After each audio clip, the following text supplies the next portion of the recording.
Olá, seja bem-vindo ao nosso Liturgia Diária. Cor litúrgica, roxo. Segunda semana da Quaresma. Sábado de 2 de março de 2024. Primeira leitura. Leitura da profecia de Miqueias. Apacenta o teu povo com o cajado da autoridade, o rebanho de tua propriedade, os habitantes dispersos pela mata e pelos campos cultivados. E, como foi nos dias em que nos fizeste sair do Egito, faze-nos ver novos prodígios. Qual Deus existe, como tu, que apagas a iniquidade e esqueces o pecado daqueles que são resto de tua propriedade? Ele não guarda rancor para sempre, o que ama é a misericórdia. Voltará a compadecer-se de nós, esquecerá nossas iniquidades e lançará ao fundo do mar todos os nossos pecados.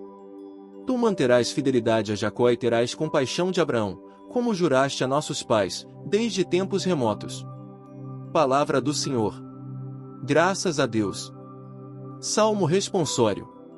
O Senhor é indulgente e favorável. O Senhor é indulgente e favorável. Bendize, ó minha alma, ao Senhor, e todo o meu ser, seu santo nome. Bendize, ó minha alma, ao Senhor, não te esqueças de nenhum de seus favores. Pois ele te perdoa toda a culpa, e cura toda a tua enfermidade, da sepultura ele salva a tua vida e te cerca de carinho e compaixão. Não fica sempre repetindo as suas queixas, nem guarda eternamente o seu rancor. Não nos trata como exigem nossas faltas, nem nos pune em proporção às nossas culpas. Quanto os céus por sobre a terra se elevam, tanto é grande o seu amor aos que o temem, quanto disto nascente do poente, tanto afasta para longe nossos crimes. Evangelho. Salve, ó Cristo, imagem do Pai, a plena verdade nos comunicai.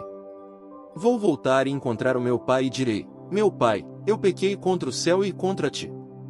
Proclamação do Evangelho de Jesus Cristo segundo Lucas. Glória a vós, Senhor. Naquele tempo, os publicanos e pecadores aproximavam-se de Jesus para o escutar. Os fariseus, porém, e os mestres da lei criticavam Jesus: este homem acolhe os pecadores e faz refeição com eles. Então Jesus contou-lhes esta parábola: um homem tinha 2 filhos. O filho mais novo disse ao pai: Pai, dá-me a parte da herança que me cabe.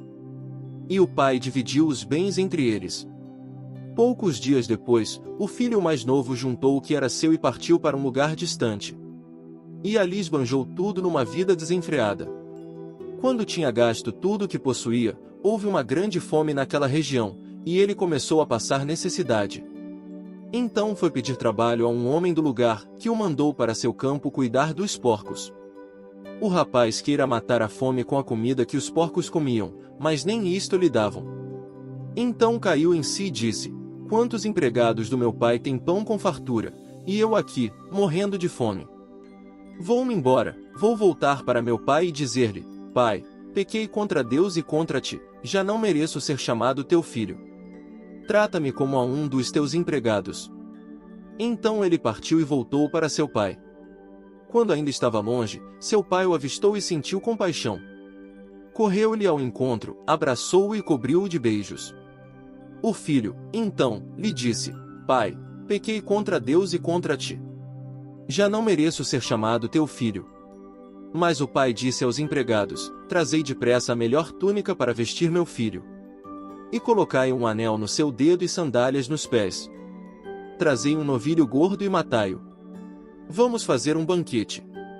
Porque este meu filho estava morto e tornou a viver, estava perdido e foi encontrado. E começaram a festa. O filho mais velho estava no campo. Ao voltar, já perto de casa, ouviu música e barulho de dança. Então chamou um dos criados e perguntou o que estava acontecendo. O criado respondeu: é teu irmão que voltou. Teu pai matou o novilho gordo, porque o recuperou com saúde. Mas ele ficou com raiva e não queria entrar. O pai, saindo, insistia com ele. Ele, porém, respondeu ao pai: eu trabalho para ti há tantos anos, jamais desobedeci a qualquer ordem tua. E tu nunca me deste um cabrito para eu festejar com meus amigos. Quando chegou esse teu filho, que esbanjou teus bens com prostitutas, matas para ele o novilho cevado. Então o pai lhe disse: Filho, tu estás sempre comigo, e tudo que é meu é teu. Mas era preciso festejar e alegrar-nos, porque este teu irmão estava morto e tornou a viver, estava perdido, e foi encontrado. Palavra da salvação. Glória a vós, Senhor. Homilia diária. Experimente o amor do Pai e volte para a casa dele. Naquele tempo, os publicanos e pecadores aproximavam-se de Jesus para o escutar. Os fariseus, porém, e os mestres da lei criticavam Jesus: este homem acolhe os pecadores e faz refeição com eles. Então, Jesus contou-lhes esta parábola: um homem tinha 2 filhos. O filho mais novo disse ao pai: Pai, dá-me a parte da herança que me cabe. E o pai dividiu os bens entre eles. Poucos dias depois, o filho mais novo juntou o que era seu e partiu para um lugar distante. E ali esbanjou tudo numa vida desenfreada. Meus irmãos e minhas irmãs, neste caminho quaresmal que estamos percorrendo, já estamos vivenciando a 2ª semana da Quaresma. Recebemos essa parábola que nós a intitulamos a parábola do filho pródigo, mas, na verdade, a parábola é do pai amoroso porque tudo gira em torno do pai. Li apenas o trecho inicial, mas você pode, depois, no capítulo 16 do Evangelho de São Lucas, aprofundar a sua leitura, porque existem coisas preciosas nessa parábola contadas por Jesus, para falar do amor de Deus, para falar da capacidade de Deus de acolher os seus filhos dispersos, pecadores. Acolher os filhos que abandonam a casa do Pai, que se distanciam da casa do Pai. É interessante que o termo aqui é são 2 filhos, não apenas um. A parábola mostra 2 tipos de filhos. Na verdade, revelam 2 comportamentos escondidos em nós, a quem se perde longe e a quem se perde dentro. Porque ambos, os 2 filhos, perderam-se do amor de Deus, do amor do Pai. A parábola fala do filho neuteros, que é aquele filho mais novo, e do presbiteros, que é aquele mais velho. Aqui são 2 realidades, a imaturidade de um e a rigidez do outro, são 2 realidades presentes, muitas vezes, dentro de nós. A Quaresma é um tempo de conversão, é o tempo de experimentar o amor misericordioso do Pai. O mais novo pede o meros, a parte devida.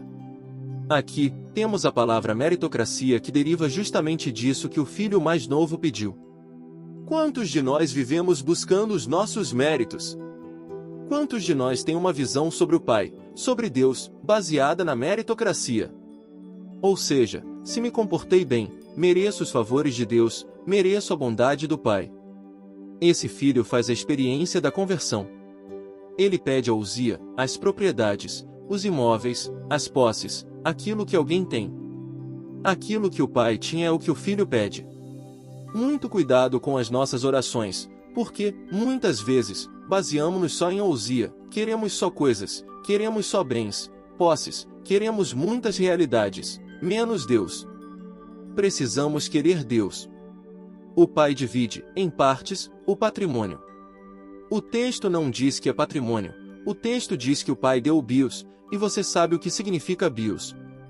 Bios significa vida, ou seja, o pai deu tudo dele para os seus filhos, tudo que tinha ele dividiu com seus filhos. O pai não deu bens materiais, ele deu o seu coração, que estava dividido.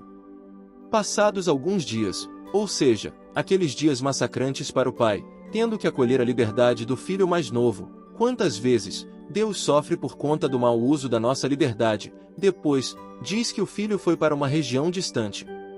É o nosso distanciamento de Deus. Por isso, disse que a Quaresma é um tempo de voltar, é um tempo de conversão, é o tempo, justamente, de experimentar o amor misericordioso do Pai e voltar para a sua casa, voltar para a nossa casa, que é a casa de Deus. Estar perto dele e não conservar no coração a imaturidade do filho mais novo nem a rigidez do filho mais velho. Sobre você, desça a bênção do Deus Todo-Poderoso. Pai, Filho e Espírito Santo. Amém.